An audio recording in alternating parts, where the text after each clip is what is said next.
নমস্কার, আপনারা দেখছেন জেলার ১ নম্বর online TV channel Birbhum RC TV. শুরু করছি আজকের সংবাদ। বিস্তারিত সংবাদে যাবার আগে দেখে নেব সংবাদ শিরোনাম। বীরভূম জেলায় দ্বিতীয় লোক আদালত বসল ৩ জায়গায়।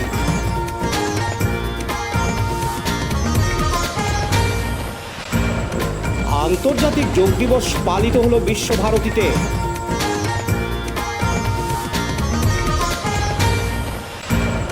ধর্মরাজ পূজার শুভ সূচনা লোকপুরের ভাদুলিয়া গ্রামে।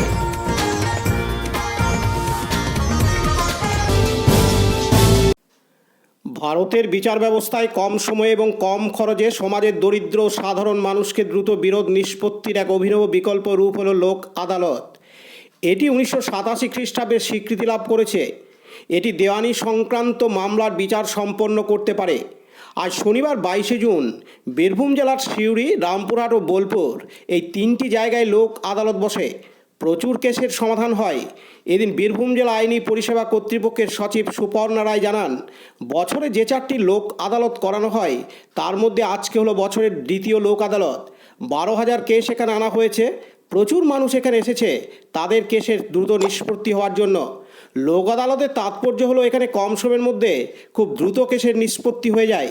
বিশেষ করে যে কেসগুলি দীর্ঘদিন ধরে চলছে অথচ তার নিষ্পত্তি হচ্ছে না, সেই কেসগুলির দ্রুত নিষ্পত্তি এই লোক আদালতে হচ্ছে জজ সাহেবের উপস্থিতিতে। এদিন তিনি আরও জানান, আজকে কি হচ্ছে। নমস্কার, আমি সুপর্ণা রায়, আমি ডিএলএসএ সেক্রেটারি বীরভূম। আজকে আমাদের কোর্ট চত্বরে লোক আদালত করা হচ্ছে। আজকে এটা বছরের দ্বিতীয় লোক আদালত আমরা করছি। বছরে জেনারেলি 4টে লোক আদালত করা হয়, ন্যাশনাল লোক আদালত, তার মধ্যে এটি হচ্ছে দ্বিতীয়। আমরা এখানে ১২,৫০০ কেস এখানে এনেছি মীমাংসা করার জন্য, এবং আপনারা ভিড় দেখলেই বুঝতে পারবেন প্রচুর মানুষ এখানে এসেছেন, তাদের মামলা মোকদ্দমা নিষ্পত্তি হবে সেই আশাতে। এখানে আমরা প্রত্যেকবারই যখনই লোক আদালত করি তখনই অনেক সংখ্যায় কেসে নিষ্পত্তি হয়। লোক আদালত করার তাৎপর্য এটাই যে একটা কেসের যখন ফাইল হচ্ছে তখন মানুষের বিচার পেতে পেতে অনেকটা বছর কেটে যাচ্ছে, অনেকটা সময় চলে যাচ্ছে। কিন্তু এই লোক আদালতের মাধ্যমে খুব সংক্ষেপে এবং খুব তাড়াতাড়ি জজ সাহেবদের প্রেজেন্সে লোক আদালতে মামলার নিষ্পত্তি হয়ে যাচ্ছে, সুষ্ঠুভাবে সম্পন্ন হচ্ছে। কাজেই বহু সংখ্যায় মানুষ কিন্তু বিচার পাচ্ছেন। সেই জন্যেই লোক আদালত করার আমাদের মেন তাৎপর্য। আমাদের লোক আদালত আজকে 3টে জায়গাতে বীরভূমে হচ্ছে। প্রথমটি হচ্ছে আমাদের সদর অর্থাৎ সিউড়িতে, দ্বিতীয়টি হচ্ছে আমাদের বোলপুর সাব ডিভিশনে কোর্টে, এবং হচ্ছে রামপুরহাট কোর্ট সদরে। কাজেই আমরা আশা করব যে লোক আদালত খুব ভালোভাবে সম্পন্ন হবে এবং এর থেকে বিচার প্রত্যেকেই বিচার এখানে পাবেন, এবং সেই জন্যই আমাদের লোক আদালত করা। ১২,০০০ থেকে গোটা বীরভূম? হ্যাঁ, ১২,৫০০ মামলা এখানে যে আনানো হয়েছে সেটা পুরোপুরি আমরা বীরভূম জুড়েই করছি, অর্থাৎ সিউড়ি, বোলপুর এবং রামপুরহাট প্রত্যেকটা কোর্টের মধ্যেই আমরা ১২,৫০০ মামলা নিয়ে আসতে পেরেছি। গত বেশ কয়েকটা লোক আদালতে আমরা দেখেছি খুব বড় সংখ্যার মামলা একদিনে নিষ্পত্তি হয়েছে। হ্যাঁ, তো এই সংখ্যাটা কি বাড়ছে না? মানুষ আমরা আশা করব যে আমরা আগের বারে যা সংখ্যা বা যা হয়েছিল, অ্যাওয়ার্ড মানি যা উঠেছিল, আমরা আশা করব এবং প্রার্থনা করব যেন তার থেকেও বেশি সফলতা আমরা পাই। কারণ আজকে ভিড় প্রচুরই হয়েছে এবং প্রচুর সংখ্যায় মানুষ এখানে এসছেন। আর আমাদের এখানে মামলা এখনও অবধি যা চলছে তাতে করে সব এজলাসই ভর্তি রয়েছে, সব মানুষই বিচার পাওয়ার আশায় রয়েছেন এবং বিচার কাজ চলছে। তো এক্ষুনি আমি কোনো সংখ্যাটা আমি নির্ণয় করে বলতে পারছি না, ধার্য করে বলতে পারছি না, কিন্তু আমি আশা করব খুব ভালোভাবেই সম্পন্ন করতে পারবো। আমার নাম হচ্ছে সুপর্ণা রায়, আমি secretary, district legal service authority, Birbhum. পাশাপাশি দিন লোক আদালতে পরিষেবা নিতে আসা শ্রীমন্ত চ্যাটার্জি বলেন, আমাদের একটা অ্যাক্সিডেন্ট কেস ছিল, আমাদের খবর দেওয়া হয়েছিল আজকে লোক আদালত হবে। সেই লোক আদালতে আজকে আমাদের কেসটা সেটেল আপ হয়েছে, তাতে আমরা স্যাটিসফাইড। কতদিন ধরে কেসটা চলছিল? বছর দেড়েক, খুব বেশি হলে। কি হয়েছিল অসুবিধা? ওটা রোড অ্যাক্সিডেন্ট হয়েছিল। রোড অ্যাক্সিডেন্ট হওয়াতে তারপর ওটা ক্লেম করা হয়েছিল সিউড়ি ডিস্ট্রিক্ট কোর্টে। তো আমাদের খবর দেওয়া হয়েছিল যে লোক আদালত হবে, সেই মতো আমরা এসেছি। আসার পথে আমাদের সেটেল হয়েছে জজ সাহেবের সামনে, যা অ্যামাউন্ট দিয়েছে তাতে আমরা স্যাটিসফাইড। এই যে এতটা এই লোক আদালতে কতটা সুবিধা হচ্ছে আপনাদের? অবশ্যই সুবিধা হচ্ছে। এক একটা কেস লেন্দি হয়ে যাচ্ছে, কখনো জজ সাহেব থাকছেন না, কখনো অ্যাডভোকেট থাকছেন না, যে কেসগুলো লেন্দি হচ্ছে সেগুলো সরকার থেকে সেটেল আপ করে দিচ্ছে লোক আদালতে। এটা আমি কেন, যাদের ফ্যামিলিতে এরকম প্রবলেম হয়েছে প্রত্যেকেই স্যাটিসফাইড হবে, যে যাতে তারা কম বেশি টাকা পয়সা যা পাক একটা পেয়ে তো যাচ্ছে। অনেক সময় তো পার্টি থেকেও তো মিটিয়ে দেয়, তখন যারা মানে দাবিদার থাকে তারা তো লোসকানে যায়। দেখুন, পার্টি থেকে যেটা মিটিয়ে দেয় সেটা কত কি অ্যামাউন্ট হয় সেটা আমরা বলতে পারবো না, কিন্তু এই লোক আদালতে কিন্তু কোর্টে যখন কেসটা হচ্ছে তখন আমরা বোথ পার্টি বসে, আমাদের অ্যাডভোকেট প্লাস জজ সাহেব, ইন্স্যুরেন্সের কোম্পানি বসে যে সেটেল করে দিচ্ছে, যাকে যেমন যার যা স্ট্যান্ডার্ড সেই অনুযায়ী টাকাটা অর্ডার হচ্ছে, মাসখানেকের মধ্যে আমরা পেয়ে যাবো। কখন থেকে শুরু হয়েছে? এটা শুরু হয়েছে 10টা থেকে। আপনি কোথা থেকে এসেছেন? আমি এসেছি বোলপুর থেকে। কতক্ষণ হলো? আমি এসেছি 10:30 এসেছি। লোকজন কেমন আছে এই লোক আদালতে? লোকজন মানে কেমন আছে মানে?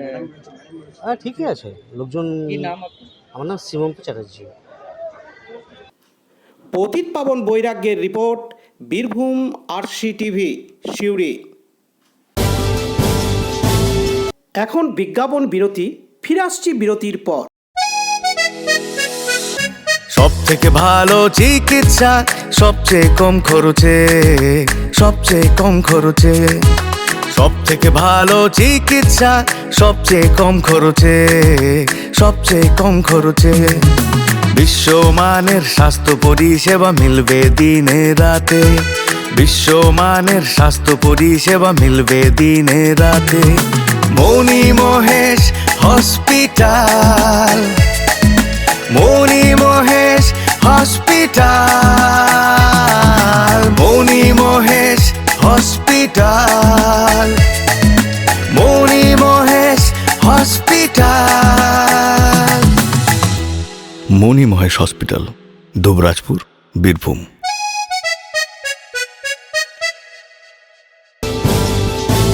ফিরে এলাম বিরতির পর। আন্তর্জাতিক যোগ দিবস পালন শান্তিনিকেতনে। যোগাতে অংশগ্রহণ করেন বিশ্বভারতীর উপাচার্য। 21শে জুন আন্তর্জাতিক যোগা দিবস। 2014 সালে বিশ্বভারতীর আচার্য তথা দেশের প্রধানমন্ত্রী রাষ্ট্রসংঘকে অনুরোধ জানান 21শে জুন আন্তর্জাতিক যোগ দিবস হিসেবে স্বীকৃতি দেওয়ার। তারপর থেকে 21শে জুন আন্তর্জাতিক যোগ দিবস হিসেবে পালন করা হয়। গতকাল শুক্রবার 21শে জুন শান্তিনিকেতনের উপাসনা গৃহের উল্টো দিকে পুরনো মেলার মাঠে 10ম আন্তর্জাতিক যোগ দিবস পালন করে বিশ্বভারতী। যোগাতে অংশগ্রহণ করে বিশ্বভারতীর পাঠভবনের খুদে পড়ুয়ারা। পাশাপাশি অনুষ্ঠানে অংশগ্রহণ করেন বিশ্বভারতীর অধ্যাপক, কর্মী, আধিকারিক এবং প্রাক্তনীরা। বিশ্বভারতীর ভারপ্রাপ্ত উপাচার্য অধ্যাপক অরবিন্দ মণ্ডল বলেন, যোগা পৃথিবীর ইতিহাসে প্রাচীনতম সভ্যতা। বিশ্বভারতীর আচার্যের অনুরোধে 21শে জুন রাষ্ট্রসংঘ আন্তর্জাতিক যোগ দিবস দিন স্বীকৃতি দেয়। আমরা বিশ্ব যোগা দিবস পালন করি 21শে জুন। এদিন বিশ্বভারতী কর্তৃপক্ষের তরফ থেকে শান্তিনিকেতনে যোগ দিবস পালন করা হয়। বিশ্বভারতীর পরিবারের সকলেই ছিলেন। মানুষকে সুস্থ থাকতে যোগা প্রতিদিন করা উচিত বলে সাধারণ মানুষের প্রতি পরামর্শ উপাচার্যের। এদিন তিনি আরও জানান, আজকের কর্মসূচি আজকে 21শে জুন আন্তর্জাতিক যোগ দিবস, যেটা আমরা সকলেই জানি। আমাদের ভারতবর্ষের মাননীয় প্রধানমন্ত্রী নরেন্দ্র মোদীজি 2014 সালে যে প্রস্তাব দিয়েছিল রাষ্ট্রসংঘকে, রাষ্ট্রসংঘ সেই প্রস্তাব গ্রহণ করে এবং আজকের এই দিনটিকে আন্তর্জাতিক যোগ দিবস হিসেবে ঘোষণা করে। 2015 সাল থেকে আমরা এই দিনটিতে এই যোগ অভ্যাস করে আসছি প্রত্যেক বছরই, এবং এটা ভারতবর্ষের একটা প্রাচীন সভ্যতা। প্রাচীনকাল থেকেই আমাদের কিন্তু এই অভ্যাসটা, যোগ অভ্যাসের প্রথা আছে। আমরা অনেকেই অনুরোধ করছি আপনারা ছোলাটি খাওয়ার পর পাতাগুলি ডাস্টবিনেই ফেলবেন। আমাদের এটা প্রাচীন সভ্যতা, প্রাচীন কাল থেকেই আমাদের এই যোগাভ্যাসের অভ্যাস আছে আমাদের ভারতবর্ষে। নির্দিষ্ট তো প্রাচীনকালের যে অভ্যাস, সেটা আমরা হয়তো এই যত আমরা মডার্ন হয়েছি, আমরা হয়তো ভুলে গেছি আস্তে আস্তে সেই যোগাভ্যাসগুলো করার জন্য। কিন্তু আমার বলতে অসুবিধে নেই, আমি নিজেও এই যে যোগ এবং প্রাণায়ামের মধ্যে ফিরে এসেছি, সেটা হচ্ছে তার জন্য আমি আমাদের যে যোগগুরু রামদেবজি, আমি তাকে সাধুবাদ জানাই। কারণ এই যে যোগের যে বা প্রাণায়ামের যে একটা জোয়ার সারা ভারতবর্ষে উনি প্রচার করেছেন, সেটা কিন্তু সত্যি খুব প্রয়োজন ছিল, কারণ যোগের মাধ্যমেই কিন্তু বা প্রাণায়ামের মাধ্যমেই কিন্তু মানুষ সবথেকে বেশি করে সুস্থ থাকতে পারে, এবং সুস্থ থাকলেই কিন্তু সামাজিক বা পারিপার্শ্বিক যে পরিবেশ সেটাও সুস্থ থাকবে, ভালো থাকবে। তাই সকলের কাছে আহ্বান করি, আপনারা অ্যাটলিস্ট সারাদিনে আধ ঘন্টা যোগ বা প্রাণায়াম করুন। কাজী আমিরুল ইসলামের রিপোর্ট, বীরভূম RCTV, শান্তিনিকেতন। এখন বিজ্ঞাপন বিরতি, ফিরে আসছি বিরতির পর। RCS Network, high speed internet, broadband, cable TV and landline service provider, Dubrajpur, Birbhum. আমাদের এখানে পাবেন BSNL, RailTel, city alliance and Jio ফাইবারের internet, cable TV and landline টেলিফোনের কানেকশন নিতে যোগাযোগ করুন। দুবরাজপুর 034462296277 7449000072 9732202011 8207037404।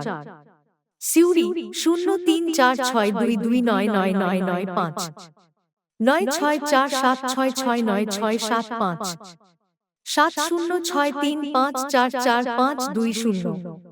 ফিরে এলাম বিরতির পর।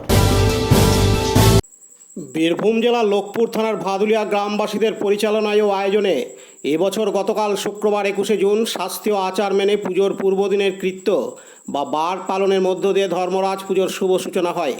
আজ শনিবার 22শে জুন মহা ধুমধামের সহিত বহু ভক্তের উপস্থিতিতে যাগযজ্ঞ, ভক্তি শ্রদ্ধা সহকারে শুরু হয় পুজো পাঠ। আজ বিকেলে দণ্ডিটানা, ভাড়ার নিয়ে আসা, সন্ধ্যায় কাঁটা নাচ, বাবুই খেলা, ফুল খেলা ও মধ্যরাতে রয়েছে সবচেয়ে আকর্ষণীয় বিষয় বাবার খালি হাতে ভক্তরা তালগাছ উবরান। পরবর্তীতে তালগাছটিকে মন্দিরে এনে পুজো দেওয়া। আগামীকাল রবিবার 23শে জুন রাতে ও সোমবার 24শে জুন বসবে যাত্রাগানের আসর। খয়রাসোল ব্লক এলাকার সবচেয়ে আকর্ষণীয় ভাদুলিয়া গ্রামের ধর্মরাজ পুজো। এই গ্রামের পুজোয় বীরভূম, দুই বর্ধমান ও পাশের রাজ্য ঝাড়খণ্ড থেকে ভক্তরা ও আত্মীয় স্বজনরা উপস্থিত হন ভাদুলিয়ার ধর্মরাজ পুজোয়। অন্যান্য বছরের মতো এবছরও 3 দিনের অনুষ্ঠান রয়েছে বলে জানান পুজো কমিটির সদস্যরা। বিপিন পালের রিপোর্ট, বীরভূম RCTV, লোকপুর।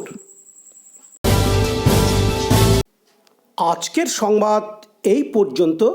পরবর্তী সংবাদের জন্য চোখ রাখুন বীরভূম RCTVর পর্দায়। নমস্কার।